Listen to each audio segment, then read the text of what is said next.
A'udzu billahi minasyaitonir rajim. Bismillahirrahmanirrahim. Assalamualaikum warahmatullahi wabarakatuh.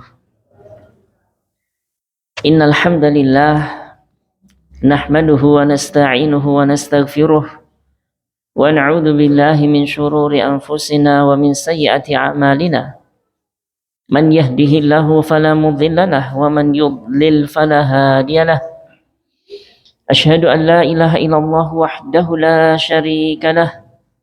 وأشهد أن محمدا عبده ورسوله لا نبي ولا رسول بعده.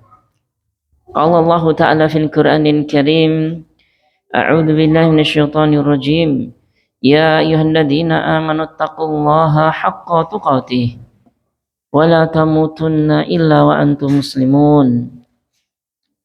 أما بعد فإن أصدق الحديث كتاب الله وخير الهدى هدى محمد صلى الله عليه وسلم وشر الأمور محدثاتها فإن كل محدثة في الدين بدعة وكل بدعة ضلالة وكل ضلالة في النار. Ma'asyiral muslimin wal muslimat, Bapak Ibu rahimani wa rahimakumullah. Alhamdulillah, puji syukur senantiasa kita haturkan kehadirat Allah Azza wa Jalla. Tak lain tak bukan atas limpahan nikmat karunia yang begitu besar kita rasakan sampai detik ini. Alhamdulillah Bapak Ibu sekalian, di kesempatan kali ini Allah masih memberikan kemudahan pada kita untuk berkumpul kembali, duduk sejenak ba'da maghrib sampai menjelang isya untuk menambah wawasan keilmuan agama kita. Semoga yang kita lakukan saat ini mendapatkan ganjaran pahala sebagaimana Nabi SAW pernah bersabda, man yuridillahu fihi khairan yufaqihu fid din. Barang siapa yang Allah kehendaki kebaikan atasnya, yaitu kebaikan di dunia ataupun kebaikan di akhirat, maka Allah akan fahamkan dirinya terhadap agama. Semoga sedikit demi sedikit kita belajar di tiap pekannya. Kemudian ada kajian bulanan juga, nggih. Semoga hal itu menambahkan rahmat kasih sayang Allah kepada kita sehingga kita bisa mendapatkan kebaikan di dunia dan di akhirat. Amin. Allahumma amin.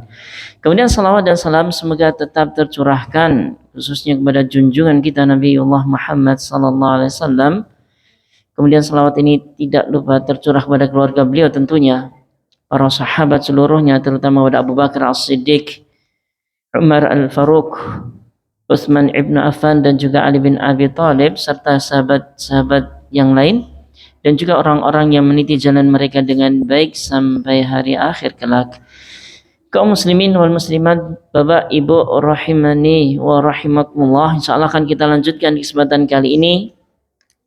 Semoga ya dimudahkan pertemuan atau bab yang terakhir di kitab yang membahas tentang haji di Fiqhul Muyassar fi Dhau'il Kitabi wa Sunnah. Belajar fikih secara praktis sesuai tuntunan Quran dan Sunnah. Tinggal 2 bab saja ya. Kita nanti insyaallah percepat di bab yang tentang masalah sembelihan karena sebelum Idul Adha kemarin sudah kita bahas. Bapak Ibu sekalian rahimani wa rahmatullah, yang terakhir kita bahas di pertemuan yang lalu yaitu tentang tempat-tempat yang disyariatkan untuk diziarahi ketika jamaah haji sudah selesai menyelesaikan ibadah hajinya, kemudian berkunjung ke kota Madinah. Jadi fokus pembahasan kita sekarang di kota Madinah, Bapak Ibu sekalian.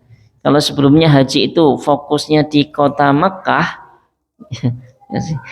sekarang kita fokuskan ada tempat-tempat yang disyariatkan untuk diziarahi di kota Madinah. Kemarin sudah kita bahas, yang pertama adalah menziarahi Masjidin Nabi sallallahu alaihi wasallam. Masjid Nabawi, Bapak Ibu sekalian, diziarahi. Banyak sekali keutamaan dan dalil tentang hal ini. Jadi ini bukan sesuatu yang baru ya dalam agama. Insya Allah ini disyariatkan karena dalil-dalilnya banyak dan kuat.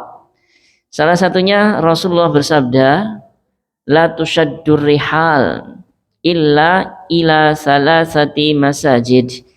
Tidak boleh menempuh perjalanan jauh safar dengan niat ibadah kecuali ke 3 masjid. Masjidil Haram di Makkah, Masjidil Rasul sallallahu alaihi wasallam di Madinah, Masjidil Aqsa di Palestina. Nah, jadi seorang berziarah ke Masjid Nabi di Madinah ini termasuk safar yang disunahkan. Bahkan keutamaan sendiri Rasulullah pernah bersabda, satu salatun fi masjidi hada khairun min anfi salatin fi ma siwahu illal masjidil haram. Satu salat di masjidku ini, yaitu Masjid Nabawi, kata Nabi, lebih baik dari 1000 salat di masjid selain Masjid Nabawi, kecuali Masjidil Haram. Nah, jadi ini Bapak Ibu sekalian, kesempatan seorang bisa mengunjungi kota Madinah, bisa berziarah ke Masjid Nabawi. Yang kedua, disyariatkan juga Bapak Ibu sekalian ketika di Madinah ziaratu qabrihi sallallahu alaihi wasallam, menziarahi kuburan Nabi sallallahu alaihi wasallam. Ini gabungan seorang menziarahi Masjid Nabawi plus di sana qadarullah di dalam kompleks Masjid Nabawi ada kuburan Nabi dan 2 sahabat beliau, Abu Bakar dan Umar. Dan 3 kuburan yang mulia ini disunahkan untuk diziarahi. Ini bukan sesuatu yang wajib, ini bukan termasuk rangkaian ibadah haji. Haji sudah selesai. Sah atau tidaknya ibadah haji sudah dibahas yang lalu, ini hanya sebagai pelengkap saja. Jadi kalau ada sebuah hadis yang pernah terdengar oleh kita, barang siapa yang haji kemudian tidak menziarahi kuburanku, maka hajinya tidak sempurna, maka ini hadis yang palsu. Hadis yang dikatakan para ulama hadis yang palsu, mungkar, termasuk hadis yang tidak bisa diamalkan. Jadi ini cuma hanya sekedar sunnah saja Bapak Ibu sekalian. Rasulullah pernah bersabda tentang seorang yang menziarahi kuburan beliau kemudian mengucapkan salam. Jadi tata cara ziarah itu juga diatur Bapak Ibu sekalian. Berdiri di hadapan kuburan Nabi dengan penuh adab dan juga merendahkan suara, kemudian mengucapkan salam. Kalau Bapak Ibu sekalian pernah masuk ke kuburan biasa yang ada di sekitaran kita, itu kan salamnya seluruh kaum muslimin Assalamualaikum, assalamualaikum ya ahlad diyar minal muslimin wal muslimat. Kalau ini enggak, ini kuburannya cuma 3. Jadi langsung salamnya assalamualaikum ya Rasulullah warahmatullahi wabarakatuh. Nah, barang siapa mengucapkan ini, maka Rasulullah pernah bersabda, "Ma min ahadin yusallimu alayya illa raddallahu alayya ruhi hatta arudda." Tidaklah seseorang memberi salam kepadaku kecuali Allah mengembalikan ruhku sehingga aku bisa menjawab salamnya. Ini termasuk keutamaan yang mulia. Kemudian mengucapkan salam ke sahabat Abu Bakar. Assalamualaikum ya Abu Bakrin. Kemudian ke sahabat yang satunya Umar, Assalamualaikum ya Umar ibnul Khattab. Kemudian sudah berlalu gitu aja. Jadi nggak berhenti lama di kuburan ini, hanya sekedar itu saja. Tidak perlu berdoa di sana, kemudian nangis-nangis di sana, bahkan dilarang dilarang oleh petugas yang sudah mengawasi tempat itu. Tidak boleh berlama-lama, ditakutkan salah salah minta itu berdoa kepada Allah bukan ke Nabi, itu intinya. Tidak boleh berbuat syirik. Kemudian yang ketiga Bapak Ibu sekalian, tempat yang lain yang disyariatkan untuk diziarahi ketika di Madinah adalah baik laki-laki atau perempuan disunahkan untuk menziarahi dalam keadaan suci, sudah dari penginapannya sudah berwudu, kemudian berangkat ke Masjid Quba. Ngapain di Masjid Quba ini? Sholat Bapak Ibu sekalian, sholat sunnah, itu aja. Tidak ada hal yang lain di sana, menziarahi Masjid Quba, kemudian sholat di sana. Ini berdasarkan perbuatan Nabi Sallallahu Alaihi Wasallam yang mana ketika beliau mengunjungi Madinah, beliau sempatkan mampir ke Masjid Quba, baik dalam keadaan menunggang kendaraan ataupun berjalan kaki, kemudian sholat di sana 2 rakaat. Sholat di sana 2 rakaat. Ada sebuah faedah hal ini, Rasulullah bersabda, man tatahhara fi baitihi summa ata masjida Quba fasalla fihi salatan kana lahu ka ajri umrah. Barang siapa bersuci dari rumahnya kemudian pergi ke Masjid Quba, sholat di sana dengan sebuah sholat 2 rakaat, 4 rakaat yang mudah baginya, kana lahu ka ajri umratin, maka baginya dia mendapatkan pahala seperti pahala seorang yang melakukan umroh. Ini Bapak Ibu sekalian, keutamaan Masjid Quba, menziarahi. Ini cuma 3 ini aja yang ada dalilnya pensyariatan mengunjungi tempat-tempat di Madinah. Amma amakinul ukhra, adapun tempat-tempat di Madinah yang lain yang sebagian orang awam itu menganggap disyariatkan untuk dia ziarahi, seperti Masjid Jum'ah, Masjid Qiblatain, kemudian tempat menderumnya unta Nabi, Sumur Al-Khatam, Sumur Utsman, maka ini tidak ada dasarnya pensyariatan dari Nabi SAW untuk dikunjungi. Kalau hanya sekedar melintas ngepasi kemudian mampir nggak ada masalah. Tapi kalau diniatkan nanti mampir ke sana dengan niatan dapat pahala mengikuti sunnah Nabi, maka ini tidak benar, karena Nabi pernah mengatakan seorang beramal tanpa ada tuntunannya maka tertolak. Nabi bersabda, man amila amalan laisa alaihi amruna fahuwa radd. Barang siapa beramal yang tidak ada dasarnya dari agama kami, perintah dari Allah dan juga perintah dari Nabi, fahuwa radd, maka amalan itu tertolak. Amalan itu tertolak. Jadi ini saja nggih, kalau seorang berkunjung ke Madinah, cuman 3 tempat tadi yang disyariatkan untuk dikunjungi karena ada dalil dan keutamaannya. Ini Bapak Ibu sekalian, rahimani wa rahmatullah, bab yang ke-5. Kemudian kita masuk ke bab yang ke-6 yang kita insya Allah kita sampaikan secara cepat ini, yaitu babus sadis fil udhiyah. Bab yang ke-6 tentang masalah sembelihan udhiyah. Ini pas sebelum Idul Adha kemarin sudah kita bahas, hanya sekedar pengulangan saja. Intinya Bapak Ibu sekalian, udhiyah, seorang menyembelih hewan di hari Adha, hukumnya disunahkan, sunnah muakkadah. Bahkan sebagian ulama menganggap hukumnya wajib. Nah, menyembelih di hari Adha, kemudian di tasyriknya kalau belum sempat di hari Adhanya, maka ini hukumnya sunnah muakkadah, atau sebagian ulama mengatakan wajib. Bagi untuk amannya bagi yang mampu jangan ditinggalkan. Begitu kesimpulan yang kita sampaikan sebelumnya.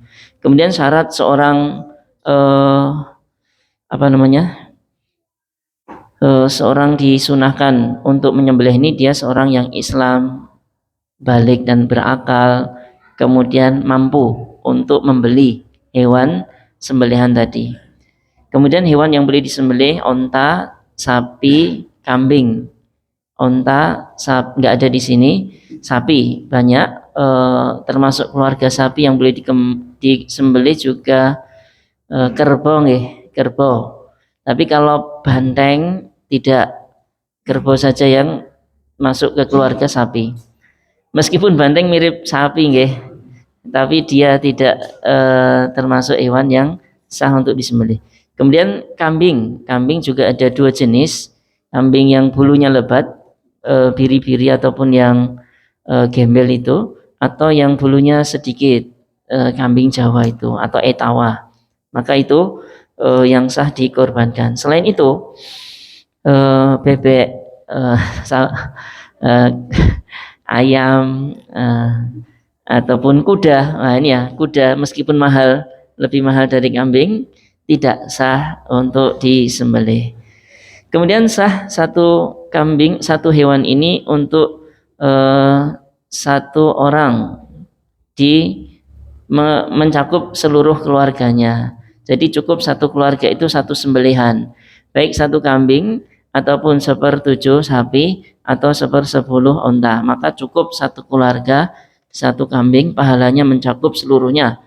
Bahkan kalau diniatkan untuk yang meninggal, sampai juga pahalanya baik yang keluarga yang hidup atau keluarganya yang meninggal.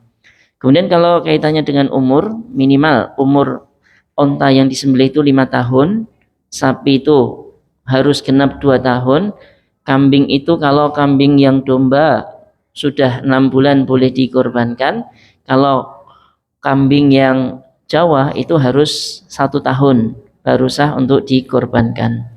Kemudian syarat hewan yang boleh disembelih ini, Bapak Ibu sekalian, harus selamat, bebas dari cacat yang menghalangi ketidaksahannya. Apa cacat itu?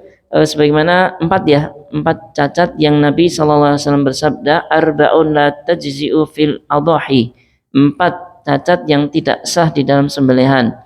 Al-awra al-bayyinu auruha, buta sebelah yang jelas-jelas butanya.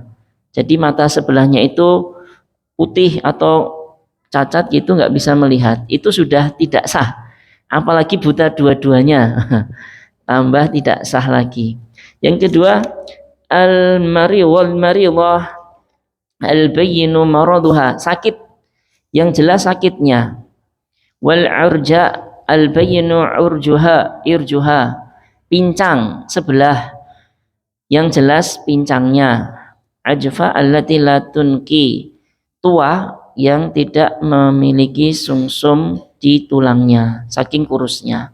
Ini 4 cacat yang tidak sah untuk dijadikan hewan sembelihan di hari Adha.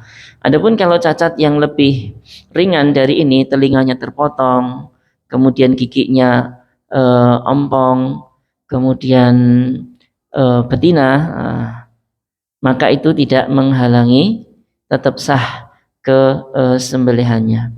Yang lebih parah dari 4 cacat ini, maka lebih tidak sah lagi. Wallahu ta'ala alam. Kemudian waktu penyembelihan udhiyah dimulai pada sholat Idul Adha selesai sampai akhir hari tasyrik. Sampai akhir hari tasyrik.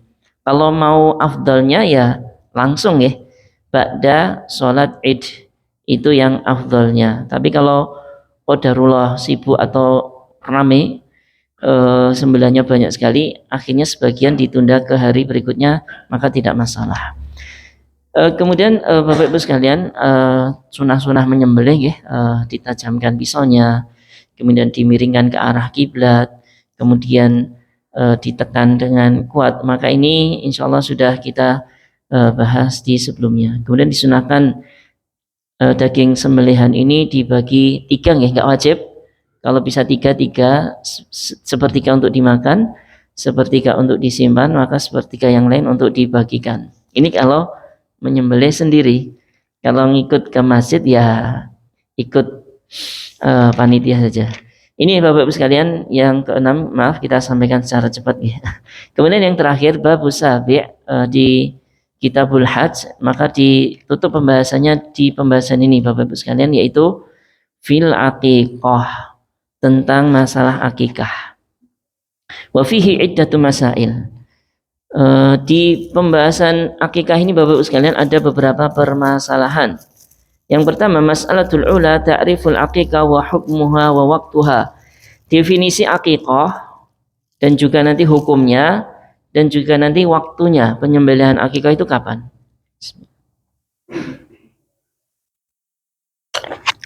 Wal akikah lughatan min mushtaqatun minal aqi wa huwa al-qat'u. Akikah Bapak Ibu sekalian, kalau bagi yang pernah belajar bahasa Arab ya, yang buka kamus Arab, akikah ini artinya apa sih? Ada kamus tuh Bapak Ibu sekalian, Arab diterjemahkan ke Arab. Ada. Arab diterjemahkan ke Indonesia ada, Arab diterjemahkan ke Arab ada. Akikah ini artinya kalau kita buka kamus, dia pecahan dari kata al-aqqu. Aqqa ya'iqqu itu fi'il madhi dan mudhari'nya yang bermakna al-qat'u, memotong. Itu secara bahasa. Memotong. Adapun secara syar'i, akikah ini adalah ma yudbahu lil mauludi yauma sabihi inda halqi sya'rihi. Akikah adalah binatang yang disembelih disebabkan kelahiran seorang bayi di hari ketujuhnya, ketika rambut di hari ketujuhnya itu dicukur. Nah, ini akikah.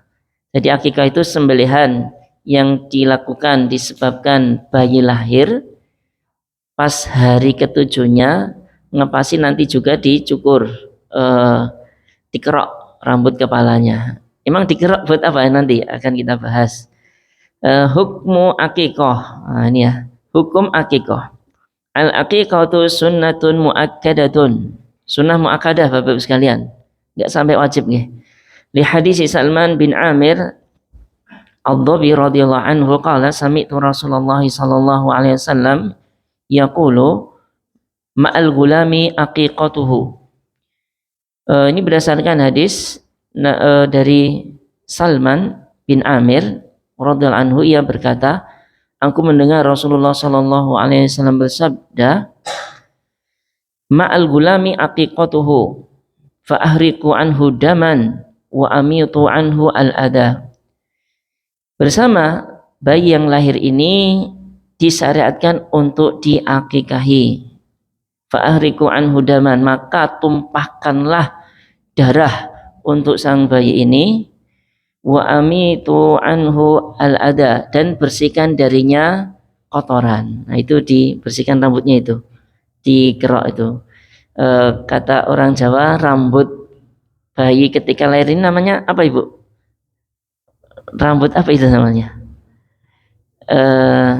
Itu nanti nggak bagus ya kalau nggak dipotong ya, harusnya dipotong karena ya nanti kalau sudah dipotong tumbuh rambut berikutnya itu lebih kuat dari bawaan pertamanya.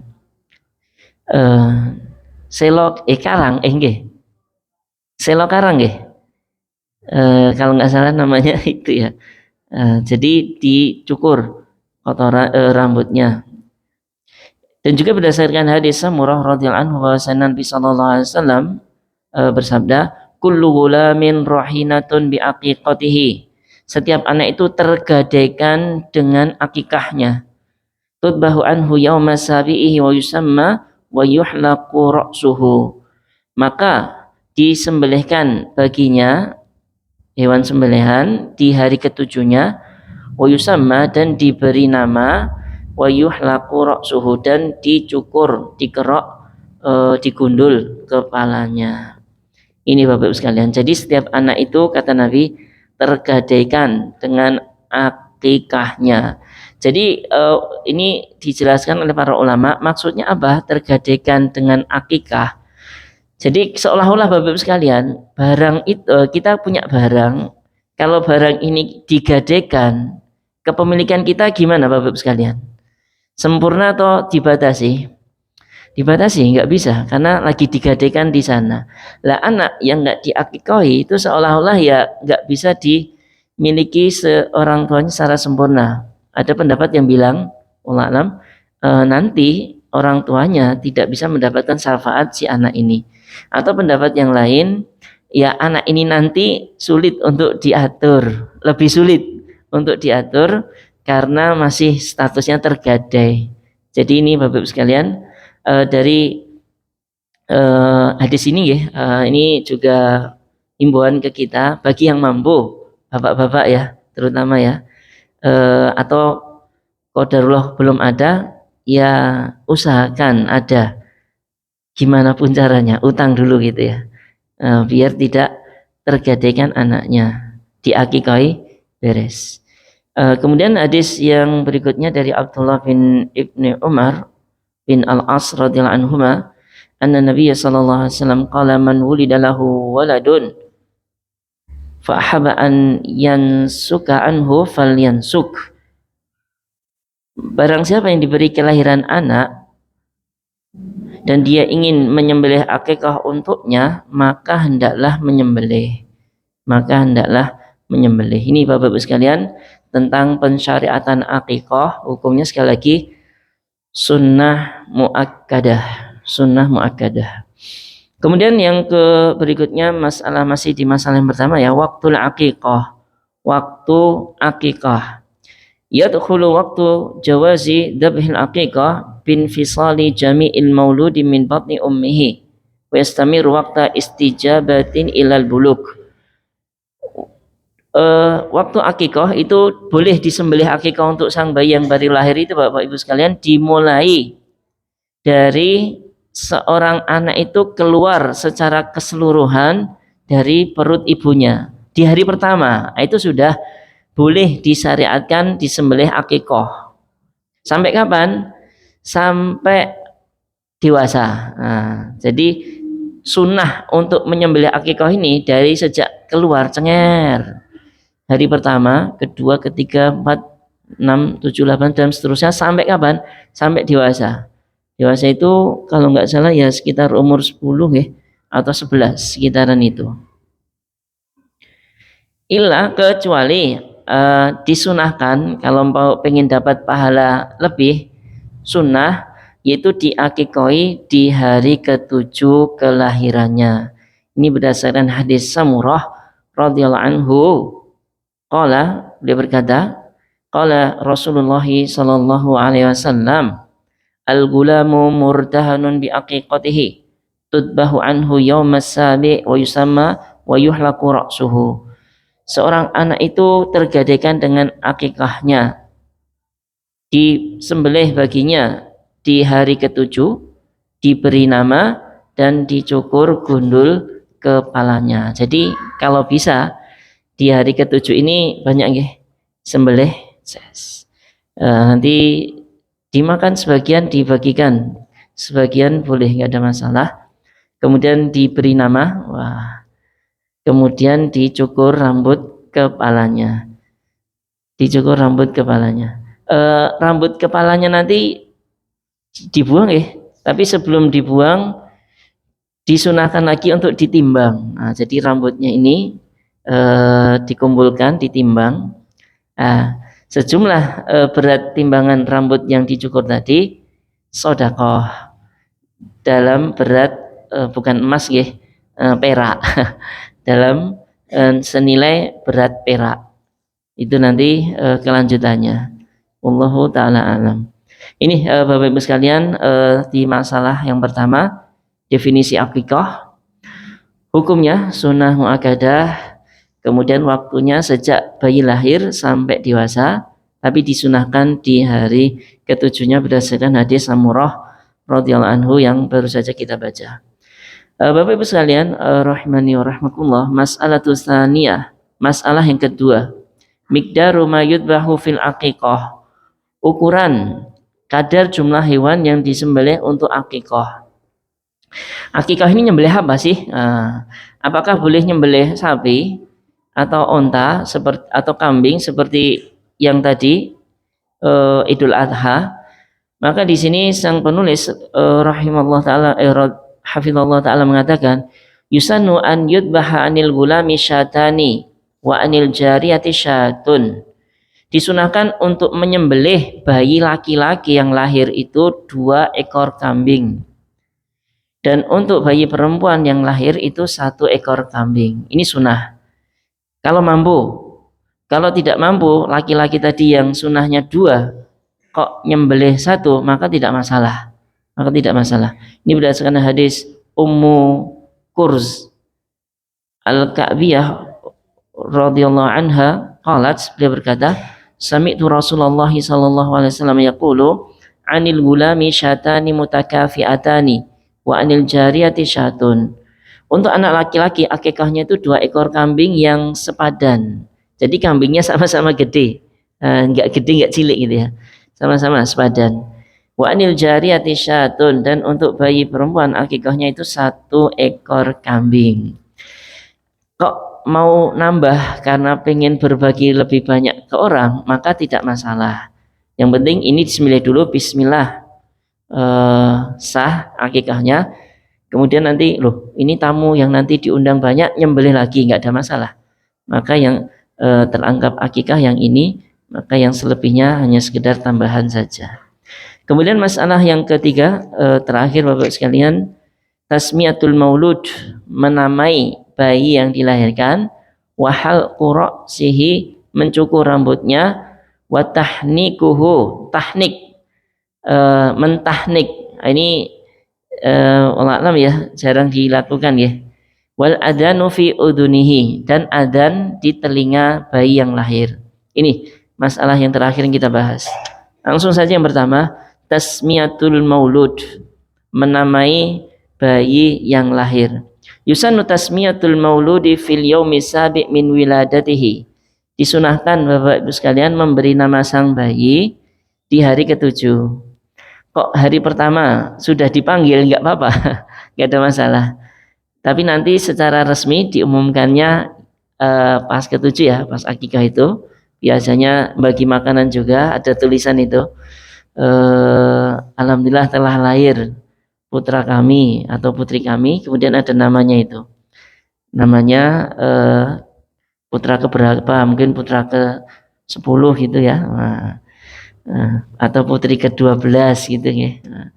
Kemudian ada namanya di situ. Lah, ini Bapak Ibu sekalian, ini berdasarkan tadi sudah ada nggih, hadisnya sudah berulang tadi, disembelih, dinamai, dicukur. Nah itu, dinamai, disunahkan di hari ketujuh. Kemudian yusanu an yakhtara lahu minal asma'i makana hasanan. Nah ini bagi orang tua nih. Disunahkan memberi nama sang bayi itu dengan nama yang bagus. Nama yang bagus. Ini beda generasi, beda model penamaan sang bayi. Kalau generasi Bapak Ibu sekalian, orang tua Bapak Ibu mungkin namanya kejawa-jawaan ya. Depannya ada susunya itu ya. Su, kalau bapak saya sendiri Su tadi. Ada nama yang lain Bapak Suparno. ada yang lain Subandrio. Ulalam Su depan ini artinya apa? Apa Bu? Napa Bu Pak? Su niki artinya no. Baik ya. Nggih. Bagus gitu nggih. Su ulalam bahasa Jawa. Semakin zaman maju semakin kesini namanya itu semakin rumit ya Bapak saya. Pernah nemuin nama napa mawon di zaman ini Bapak sekalian? Keisha, wah, Falihah, Anadhiroh atau yang lainnya. Intinya nggak ada masalah. Berapapun suku kata di nama itu, satu suku kata atau dua suku kata atau tiga suku kata, yang atau lebih dari itu ya. Yang penting namanya baik, tidak masalah. Faqad ghayyara sallallahu alaihi wasallam al-asma al-qabiha wa amar bidzalika. Dahulu Nabi pernah mengganti nama sahabat yang jelek diganti dengan nama yang baik, dan diperintahkan untuk diganti. Diperintahkan untuk diganti karena namanya jelek secara arti penyelisih syariat, seperti nama Abdul Uzza. Itu enggak boleh ya, hambanya berhala. Uzza itu berhala, ini ganti Abdullah. Abdul Manaf. Ini juga Manaf ini bukan nama Allah. Abdul Manaf ini bukan nama Allah. Abdu disandarkan ke Manaf ini enggak boleh. Maka diganti jadi misalkan Abdullah Manaf. Seperti Abdullah Manaf. Asli namanya Abdul Manaf.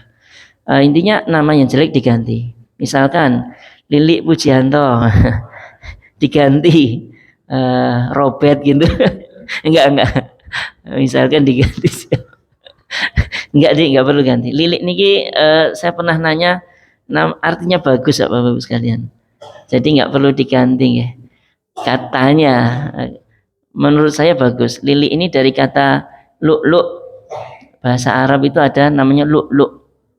Lu'lu' wal marjan. Lu'lu' ini mutiara. Loh kok lilik mutiara kecil katanya. Lilik itu.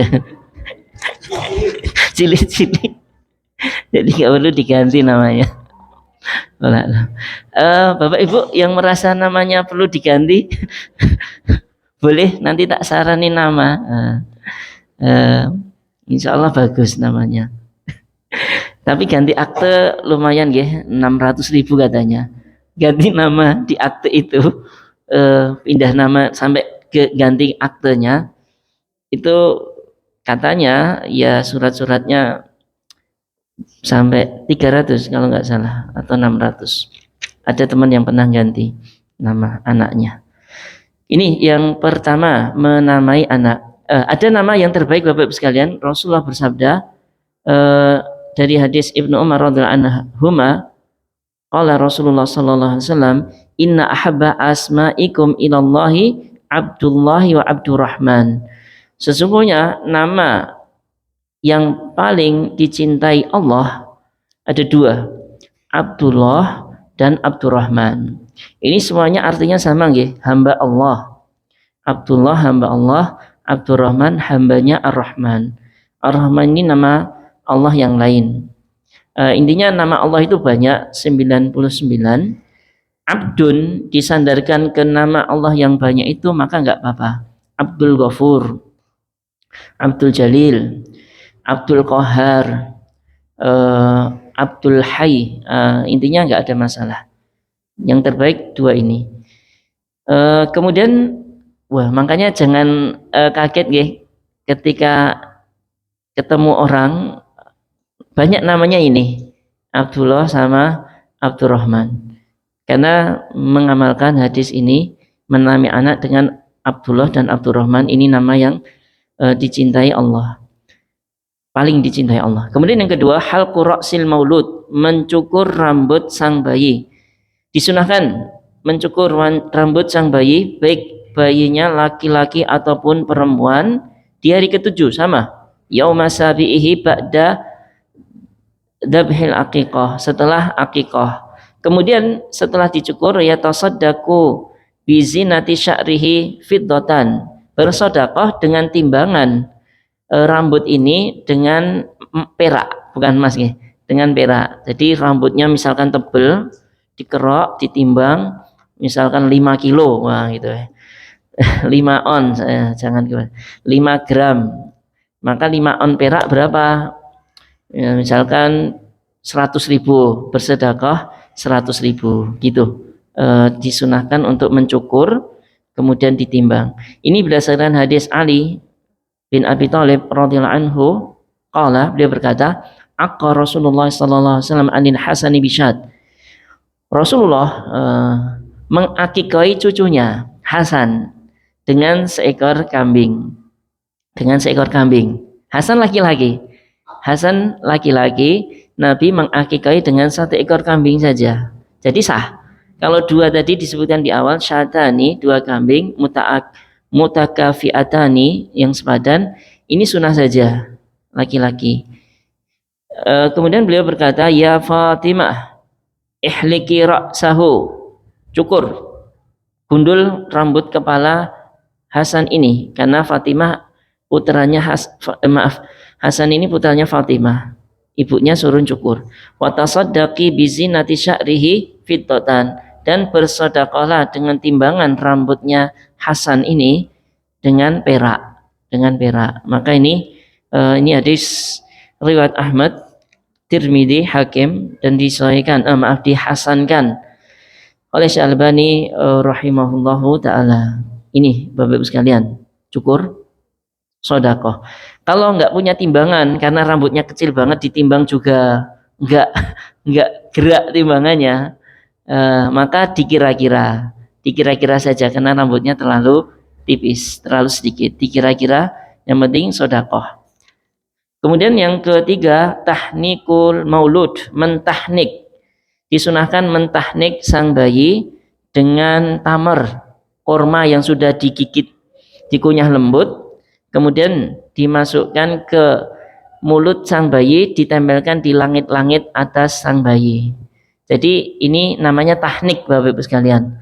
Ini untuk apa? Untuk asupan gizi awal sang bayi. Sang bayi mungkin kadang di awal waktu itu sulit untuk minum dari ibunya karena baru awal. Tapi ketika di teknik dikasih kunyahan tamer ini, tamer nggih Bu, Bapak Ibu sekalian, jangan nasi padang. tamer kurma. Nanti lidahnya itu bisa jilat-jilat, kemudian bisa jadi asupan nutrisi bagi sang bayi di awal kelahirannya. Ini berdasarkan hadis dari Abu Musa radhiyallahu anhu berkata, "Ulidali gulam."